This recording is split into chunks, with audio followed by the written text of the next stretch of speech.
Hello students, we are discussing integration by parts, and in this module we will look at a very important question. It says evaluate the integral sine of log x dx. And now my dear students, if I have to evaluate this particular function, first thing I observe is we have a composite function. Log x is occupying the angle position of sine, and therefore we have is a composite function. Now to integrate this composite function, we need to use substitution. The problem is created by log x, so we will put log x is equal to t. Now what we are going to do is write the value of x in terms of t. If log x is t, my dear students, from 11th standard I can understand that x will be equal to e raised to t. That is, we are converting to exponential form. Why? Because now I can differentiate and adjust the derivative faster. But before we do that, let us understand one thing.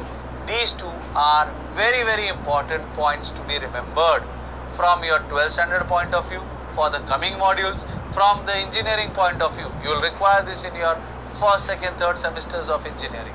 So if log x is t, x is equal to e raised to t. Very important. Now let's differentiate this. On differentiating, what we will get is dx is equal to e raised to t dt. So what will the integral look like? The integral will be sine t into e raised to t dt, correct? Now we have product of two functions, the first function being sine t, which is trigonometric, and the second function being e raised to t, which is exponential. So let's say we have decided about u and v, correct? So let's apply the u into v rule. So as per the rule, what I'll get is sine t integral e raised to t dt minus of d by dt of sine t integral of e raised to t dt the whole dt. Correct, my dear students? What I need to do is apply the respective formula. So if I carry this step for a reference, what should we write in the next step? We will get sine t into e raised to t minus integral of cos t into e raised to t dt. Again we have product of two functions, so cos will be taken as u and e raised to t will be taken as v, as we have seen in the earlier steps. Now the first term is as it is.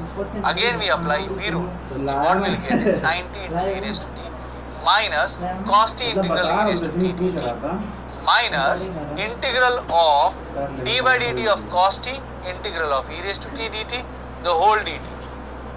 Correct? So let's proceed further.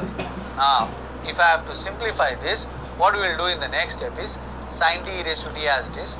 The integral here in the bracket can be evaluated as e raised to t minus d by dt of cos t is minus sine t. So minus of integral of minus sine t into e raised to t dt. Correct, my dear students?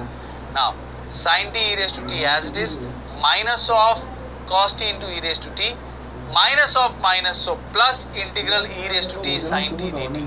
Correct, my dear students? Now let's go to the next step.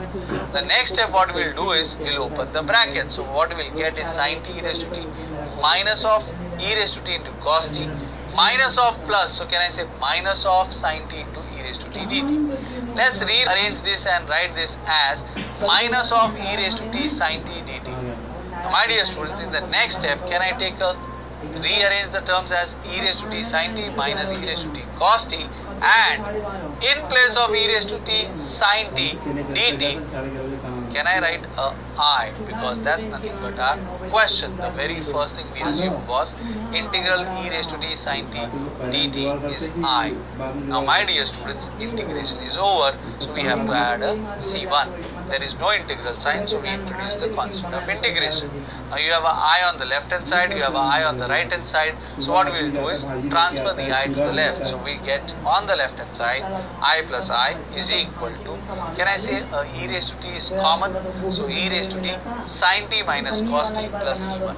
I plus I is nothing but 2i is equal to the remaining terms remaining as it is. Now my dear students, if we transfer the 2 to the right hand side, we will get the value of I. So I is equal to, can I say e raised to t by 2 sine t minus cos t plus of c1 by 2.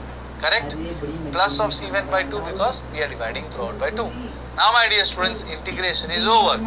The value is in terms of t. Let's convert that in terms of x. So as per that, can I say the integral will be x by 2 because x is e raised to t. So x by 2 sine of log x minus cos of log x plus c, where c is nothing but c1 upon 2. There is no further simplification possible, and that's why that's your final answer. Now you need to practice this particular question for your understanding. That's all we have in this module. Thank you very much. तेरा बाप army वाला नहीं है ना, तो अपने बच्चे को आर्मी टाइप रखे करना। अरे मैं तो उसको 5 साल की